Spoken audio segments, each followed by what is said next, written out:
Welcome back into the rally.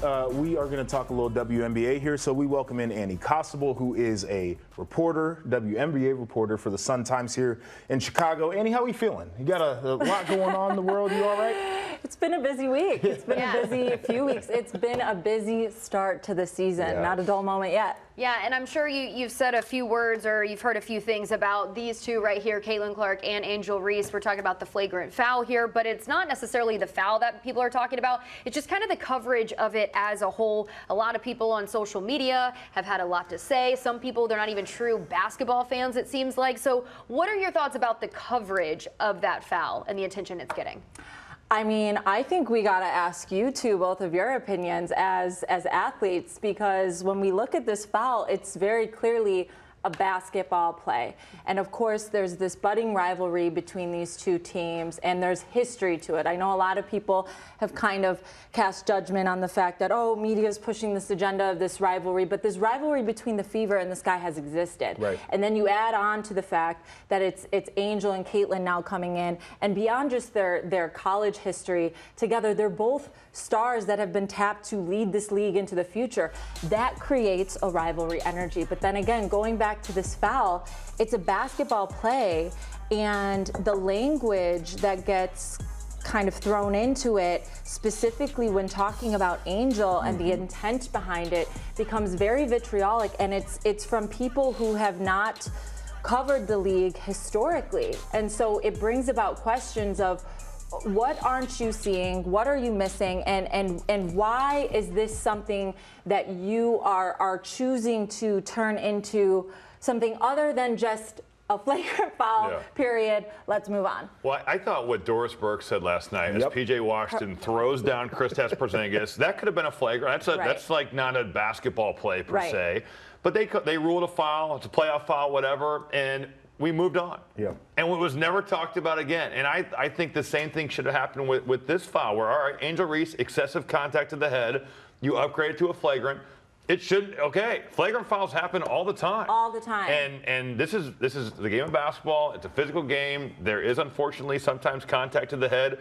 It's not like Angel Reese just wound up and looked with intent to just take Caitlin Clark's head off. She's trying to block a shot. She is trying to make a play in the heat of the game.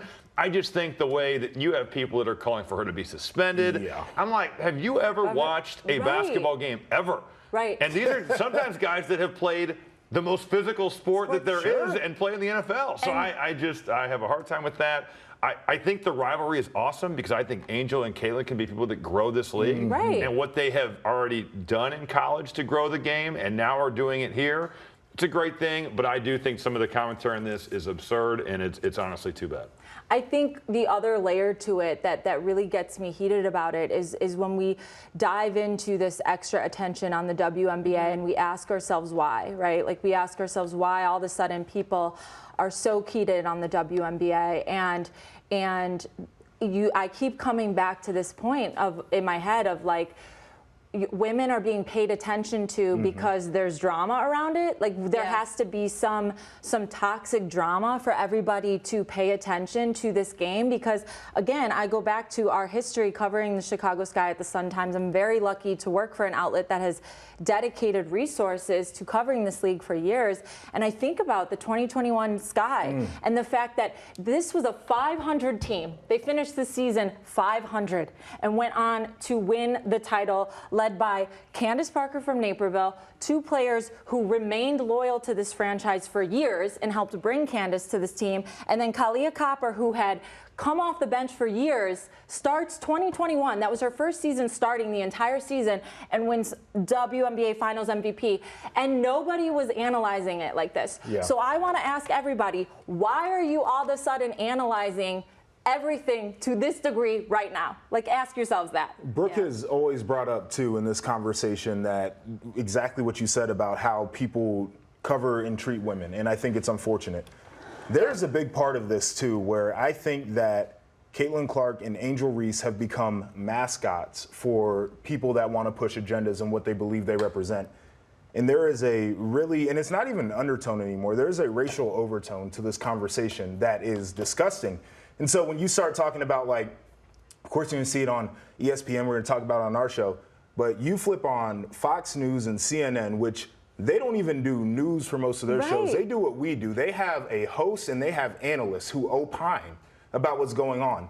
And they're covering it. There's an agenda there, and they're pushing different narratives, unfortunately, on the behalf of these two young ladies that don't want to be in any part of that conversation. They're asking Caitlin Clark questions about it. She's got to come out and say, like, no, I don't think people should be doing this. We need to respect the players around the league. Why would she need to be in a position to advocate for things that people should already have, like, period? But this is where we're at right now. But I think, and this is something that I really respect about this league, and something Dejanay Carrington put so well. She tweeted recently, and I'm paraphrasing here, that this league we've never been a league where we're just going to shut up and dribble. Yeah. So to be successful in the WNBA, you are going to have the strength and the legs and the ability to speak about things beyond just the game. That's what comes with not just being a player in the WNBA, but being a woman in sports, because it's inherently political. This right to even play sports for women was something we had to fight for. Right. The right to be treated fairly in the workplace is something women have had to fight for. So everything about these conversations have layers of sexism and racism rooted in them. Yeah. Yeah. And so the players really do stand on the fact that listen, we've never just been basketball players. And so the questions to Caitlin Clark in that regard are warranted, because this league has always lived up to that standard. I think they're warranted. I really think it's unfortunate that she has to come out and say, like, those racist people who claim to be fans of mine, they don't represent me. Right. Like, I think she shouldn't have to get to a place where she has to outwardly say that, because there are so many people trying to speak on her behalf. Yeah. 100%.